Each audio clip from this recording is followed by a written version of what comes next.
In today's video, I'm going to teach you how to customize bullet symbols and colors in Squarespace using custom CSS.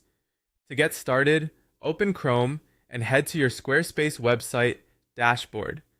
Once you're there, go into Website Tools and then open Custom CS.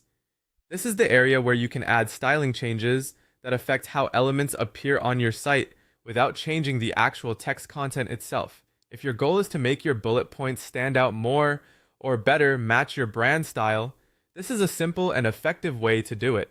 Inside the custom CSS editor, paste in the following code: SQS block HTML ULE before bold content color red margin right 10px. This code targets unordered list items inside HTML blocks and changes the bullet symbol that appears before each list item. The content line controls which symbol is shown. Right now, it's set to a standard bullet point, but you can replace that character inside the quotation marks with a different symbol if you want a different look. For example, you might choose a dash, a square, or another simple character that fits your design. The color line controls the bullet color.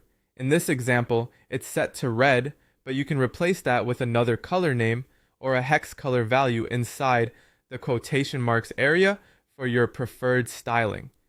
Using a hex value is especially helpful if you want the bullets to match your exact brand colors. Just make sure the value is entered correctly so the style applies properly. The margin right setting adds spacing between the bullet and the text. In this snippet, it's set to 10 pixels, which gives the list a little breathing room and helps improve readability. You don't need to change that unless you want the spacing to look tighter or wider. After you've made your edits to the symbol or color, go to the top left of the screen and click Save. That will apply the CSS changes to your site. If you don't see the update immediately, refresh the page to check the result. It's always a good idea to review the list on your live page and make sure the new bullet style looks clean and consistent with the rest of your website design. That's it. You've successfully customized your bullet points using custom CSS in Squarespace.